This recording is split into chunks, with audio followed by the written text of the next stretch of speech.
नमस्ते बच्चों। आज हम पढ़ेंगे पाठ 20। इसका नाम है यज्ञ का घोड़ा। ठीक है। यज्ञ का घोड़ा का अर्थ है, रामायण आपने देखी और सुनी भी होगी। उसमें श्री रामचंद्र ने अपनी प्रजा की खुशहाली के लिए कौन सा यज्ञ करवाया था? अश्वमेध यज्ञ करवाया था। तो उसके लिए उन्होंने एक घोड़ा छोड़ा था। ठीक है ना। उसी के बारे में ये कहानी है।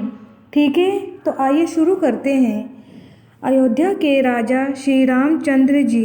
अयोध्या के कौन थे राजा? श्री रामचंद्र जी ने अपनी पत्नी सीता को जंगल में भेजने का आदेश दिया। क्यों दिया था? क्योंकि जो अयोध्यावासी में से एक था, एक धोबी, उन्होंने उनकी पत्नी पर लांछन लगाए थे और उन्होंने अपनी प्रजा की रखवाली के लिए और जनता की देश हित के लिए उन्होंने उनका त्याग कर दिया था। ठीक है। उनके छोटे भाई लक्ष्मण सीता माता को रथ में बिठाकर जंगल में महर्षि वाल्मीकि के आश्रम में छोड़कर वापस अयोध्या चले आए। जो उनके छोटे भाई थे, कौन थे? लक्ष्मण। ठीक है। सीता माता को अपने रथ में बिठाकर वे महर्षि वाल्मीकि के आश्रम में छोड़कर वे वापस अयोध्या लौट आए थे।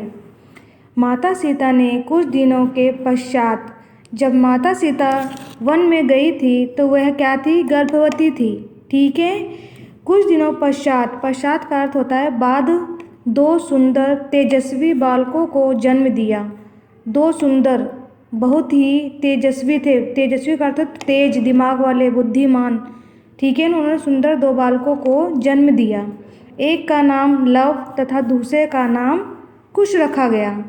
ठीक है बच्चों, आगे देखिए। महर्षि वाल्मीकि जी के आश्रम में दोनों तेजोमय बालक शिक्षा दीक्षा प्राप्त करने लगे। ठीक है। महर्षि वाल्मीकि के आश्रम में दोनों बड़े होकर अपनी शिक्षा दीक्षा प्राप्त करने लगे। दोनों ही बड़े तेज स्वभाव का अर्थ होता है आचरण के थे। दोनों थोड़े दिनों में ही धनुष बाण चलाने की विद्या में भी निपुण हो गए। निपुण का अर्थ होता है तेज। उन्होंने धनुष बाण भी चलाना जल्दी से सीख लिया। महर्षि वाल्मीकि ने दोनों को रामायण के श्लोक भी कंठस्थ करा दिए। रामायण के श्लोक, कंठस्थ का अर्थ होता है याद करा दिए उनको। ठीक है। श्री रामचंद्र जी अयोध्या के सम्राट थे, महाराजा थे। अयोध्या बड़े राज्य का नाम था। वहाँ चक्रवर्ती का अर्थ है तेज, सम्राट की उपाधि के लिए अश्वमेध यज्ञ का आयोजन किया था। उन्होंने सम्राट की उपाधि के लिए, उपाधि का अर्थ होता है पद, प्राप्त करने के लिए और जनता के हित के लिए उन्होंने अश्वमेध यज्ञ का आयोजन, मतलब व्यवस्था किया गया। इस यज्ञ में अनेक राजाओं महाराजाओं ने भाग लिया। वहाँ पे जो यज्ञ कराया था, उन्होंने बहुत से लोगों के, देश के वहाँ पे राजा महाराजा वहाँ पर आए थे। सभी ने श्री रामचंद्र जी को अपना राजा मान लिया। उन्होंने सभी राम जी को राजा मान लिया था। अश्वमेध यज्ञ के पश्चात एक घोड़ा छोड़ा जाता था। जब ये अश्वमेध यज्ञ होता था तब एक घोड़ा छोड़ दिया जाता था। उस घोड़े को जो भी पकड़ता था उसे उस राजा से युद्ध करना पड़ता था। इसका अर्थ है कि जो भी उस घोड़े को पकड़ता था उससे युद्ध करना पड़ता था वहाँ के राजा से। घोड़े की सुरक्षा में सेना की टुकड़ियाँ तथा सेनानायक चलते थे।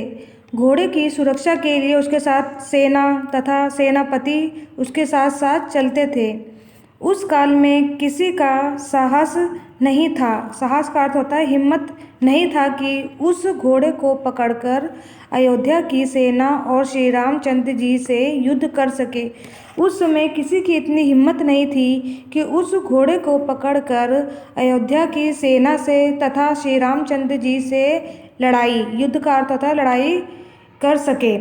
घोड़ा चलता चलता महर्षि वाल्मीकि के आश्रम में पहुंच गया। जब घोड़ा छोड़ा गया तो वह चलते चलते महर्षि जी के आश्रम में पहुंच गया। लव कुश तथा उनके साथी खेल रहे थे। जो श्री राम जी के पुत्र थे लव और कुश, वहाँ उस आश्रम में अपने दोस्तों के साथ खेल रहे थे। सभी ने सुसज्जित का अर्थ होता है सुंदर घोड़ा देखा। घोड़ा सभी को अच्छा लगा। लव कुश ने घोड़ा पकड़ लिया। लव कुश जो थे उस घोड़े को वहाँ पर पकड़ लिया। घोड़े को आश्रम में ले आए। पकड़कर उस घोड़े को आश्रम में ले आए।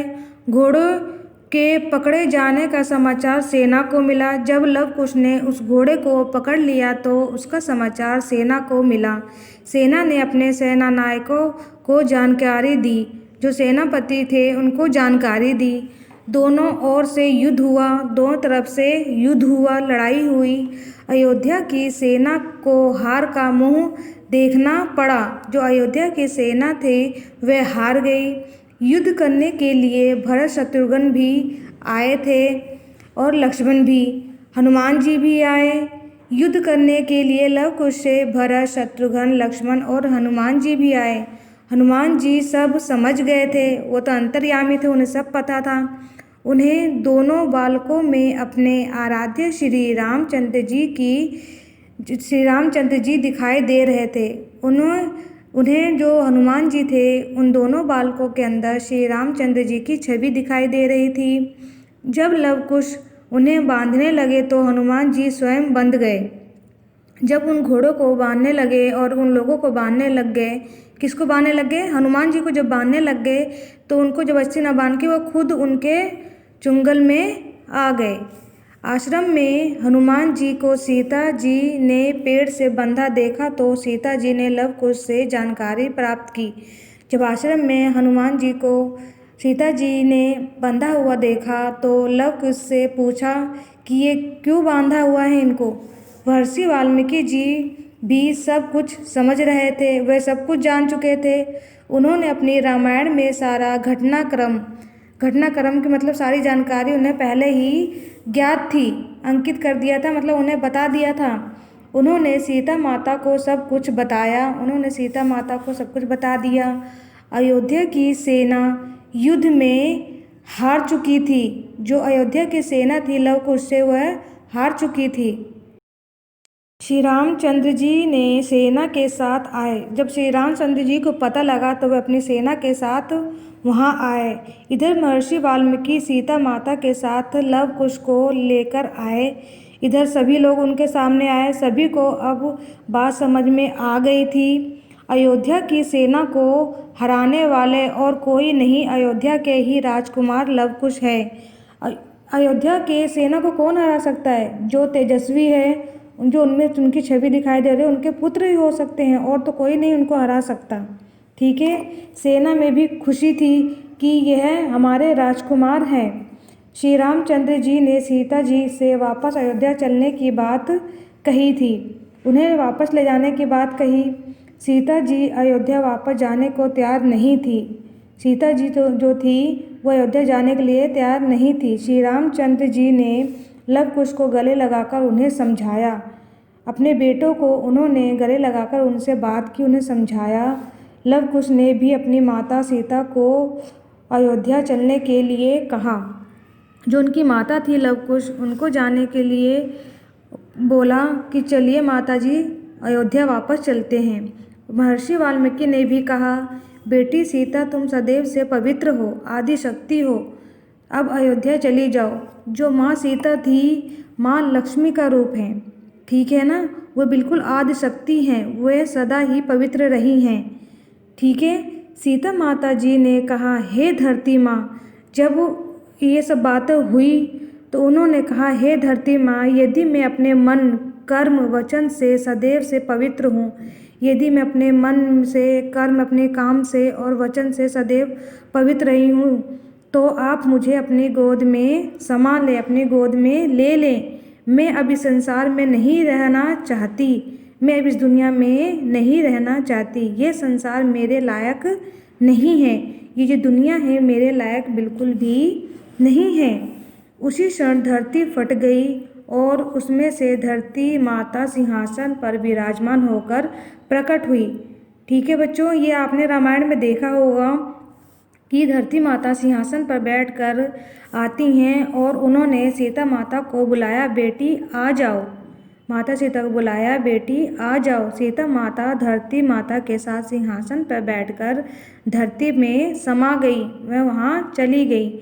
श्री रामचंद्र जी ने उन्हें रोकने का प्रयास किया बहुत ही, परंतु वे नहीं रुकी।